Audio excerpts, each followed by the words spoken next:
اما این که تو این سالها رهبر اومد بحث نفوذ مطرح کرد، من یه توجیه برام داره. دو تا نکته بگم ارزم تموم. یکی این که آقا نفوذ بود، از اولم نفوذ بود دیگه. آقا کشمیری بمبگذار بود، کی کشمیری بردون تو؟ احمق نبودن که کشمیر رو فرا بدن. کسی که تو شورای عالی امنیت ملی بود میتونست سالی یه برگه آچار برای اینا میفرستاد، بستشون بود. گنده تر از کشمیری داشتن که اینو سوالی بود که آقای زواره بارها تو مجلس پرسید. سوال اینجاست که چه کسی صلاحیت کشمیری رو برای ورود به نخست وزیری تأیید کرد؟ بهزاد نبوی افراد منافقین و مجاهدین میشناخت دیگه، چون جزء اونا بود. معرف این آقای کشمیری هم به احتمال قوی باید ایشون باشه. شواهد و قرائن پرونده بهزاد نبوی وزیر مشاور شهید رجایی را مورد اتهام قرار داد. او اولین کسی بود که در صحنه انفجار حاضر شده بود. وارد نخست وزیری شدم، از پلا رفتم بالا که برم سراغ حادثه. من از پلا می رفتم بالا، بهزاد نبوی اومد پایین. جالب اینجاست، به جای اینکه بگه به من نخست وزیر و من با هنر و سرنگ دست که دستجردی رئیس شهربانی کل کشور و اینا شهید شدن، 3 بار یا 2 بار یا 3 بار به من گفت کشمیری کشته شد، کشمیری کشته شد. بنده در یه پرونده‌ای که خدمت جناب آقای این اظهارات قدوسی دادستان انقلاب را به دستگیری بهزاد نبوی رساند. اما هاشمی رفسنجانی در خطبه‌های نماز جمعه اتهام به نبوی را رد کرد و آن را ترور دوم خواند و مانع دستگیری وی شد.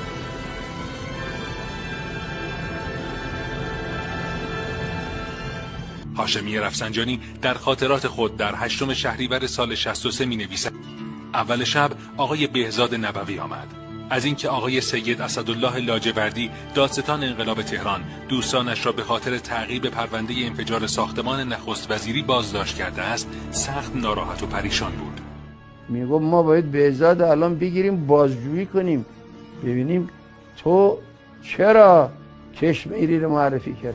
اون چه در این قضیه جلب توجه میکنه اینه که این عوامل نفوذی شبکه به هم پیوسته هستند که عواملشون رو به راحتی در جاهای حساس نفوذ میدن. CIA و اون عواملی که کشمیری رو تا اینجا رسوندن، افرادی به مراتب قوی‌تر از کشمیری در به صورت نفوذی در دستگاه ها باید داشته باشن تا کشمیری رو قربانی این کار بکنن. گفت اینا گنده تر از کشمیری کیو داشتن که کشمیری رو سوزوندن؟ این نفوذ. اما چرا این سالها بیان شد؟ چون آن شبکه نفوذ کارش این بود. در این خوب دقت کنید، شبکه نفوذ برنامه‌ریزیش این بود که انقلاب به بیرون صادر نشه، یعنی فرهنگ انقلاب چهره صادر نشه، انقلاب چهره کریهی ازش دیده بشه تو دنیا.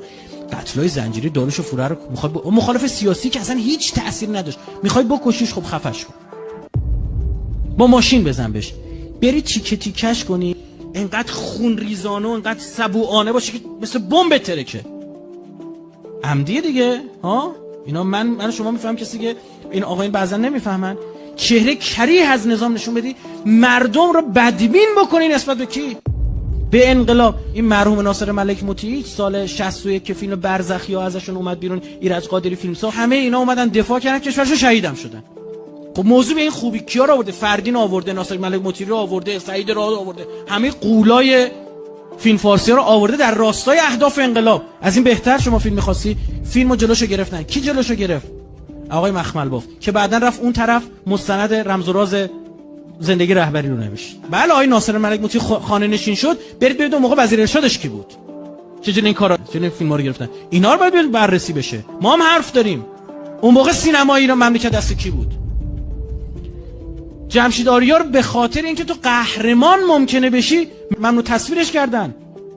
چند تا فیلم بازی کرد، کچل میکرد، کلهشو آوردن. اینا رو من نمیگم، آقای فرح بخش داره میگه نمیذاشتن، میگفتن نه این نباید این شکلی کار بکنه. همونا پچه مردم رو آسی کنن، در مقابل انقلاب قرار بدن. بعد همونا الان احساسشون بر اینه که مردم نگاهشون از انقلاب برگشته، دیگه حال و حوصله نفوذ ندارن. خودشون چیکار کردن بگید؟ رو کردن. من همینجوری که الان نشستم به اندازه چند تا نماینده مجلس قدرت دارم. چطوری؟ خودم قدرت دارم. بگید مثلا چه؟ بگید ما قدرت گرفتنی نیست، قدرت ذاتیه.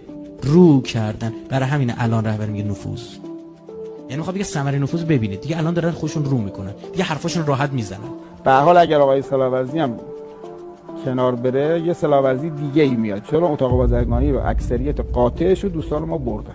خیالتون راحت اصلا همون که من می‌خواستم خودتون گفتید. طرف اومده مصاحبه کرده که آقا ما از همون اولش هم قبول نداشتیم. کی؟ همون کسی که میگفت آی ویدیو رو باید گرفت.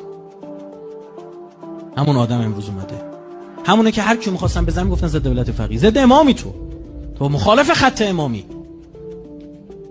اینا رو عنایت داشته باشیم. نکته دومم اینه که زمانی که برای یه جغله خبرنگار مثل نازنین زاغری وزیر امور خارجه انگلیس بلند میشه میاد این مملکت، یه معنی بیشتر نداره. وگرنه اونم خوب میدونه که سرویس امنیتی ما 24 ساعت اول اون تخلیه اطلاعاتی صورت گرفته. من نمیخوام بگم کیس کم ارزشیه، نه، این که وزیر امور خارجه انگلیس بیاد ایران هم حرف بزنه، نمیتونه سفیرتون بیاد حرف بزنه، چرا رسانه‌ایش کردن؟ یک معنی از نظر من بیشتر نداشت.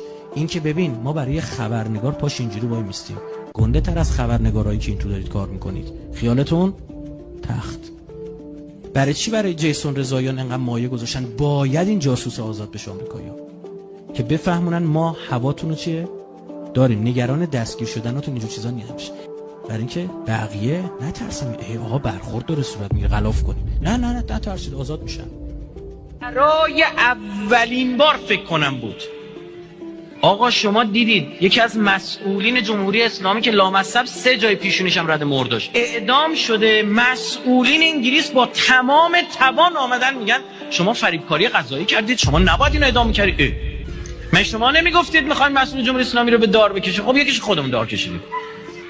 برای اینکه اینا فکر نمی‌کردن این آدم اعدام بشه، چون اعدام اون آدم خودش مهم نیست، پالسی که میفرسته.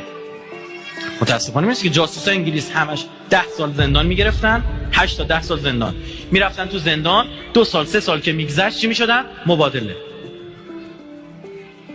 وقتی یکیشون اعدام شد رعشه افتاد به تن بقیه‌شون، پیغام فرستادن آقا اعدام ما دیگه کار نمی‌کنیم. آقا من نمیتونم خدمتون بگم، نمیدونید برای جلوگیری از اعدام همین بابا چه کسایی دست و پا زدن، چه کسایی وارد شدن، چه کسایی سفارشات کردن. وقتی برای یه خبرنگار نازنین زاغری وزیر امور خارجه انگلستان که رئیس سرویس هم هست MI6 دستگاه اطلاعاتی زیر نظر وزارت خارجه است تو انگلیس پا میشه برای خبرنگار بیاد خود یه پالس بفرسته بگه خیالتون تخت ما هوای جاسوسمون رو داریم ما. خب این خط ما فهمیدیم. اتفاق خوب، ممنون از قوه قضاییه. من که میگفتم اینا قشنگ میبردید نزدیک همون اونورتر از سفارت، اگه صلاح میدونستید اونجا این کار انجام میدادید. همون روزم مجسمه رئیس علی دلباری رو هم اونجا رونمایی میکردید که اینا بفهمن که دوره اینا گذشت. چرا این اتفاق افتاد؟ من سربسته بگم یک سری از مسئولین که با بریتانیا در ارتباط بودن از قدرت کنار رفتن. حالا اینا میگن دیگی که برای ما نمیجوشه. بله اینا کیا بودن کنار رفتن؟ یه مرور بفرمایید اخیراً کیا کنار رفت. بدونید این قصه پشت پرده هایی داشت که به وقتش برای شما خواهم گفت تعجب خواهی کرد. از آدمایی که آدم مذهبی در لباس دین که با جاسوسای محیط زیستی در ارتباط بود، تا گروهی که تو همین هیروبی گوشی‌هایی رو هک کردن. یعنی یک عقبه امنیتی پیچیده تو همین. گفتیم به بچه، گفتیم لاجب این هیچ حرفی نمیزنه. الان این بحث پیش بره، بعدش حتما اینا باید بیان بشه.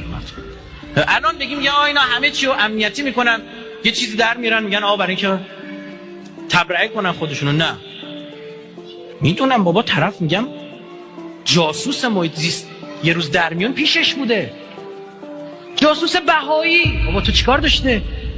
این خانم بهایی با تو چیکار داشته؟ میرفته میومده صبح تا شب تو دفتر تو میرفته میومده. اینا قصه های دیگه پشته. گفتیم فعلا اینا رو نمیگیم روش، اما به وقتش حتما. اصلا کار ما روشنگری برای مردم.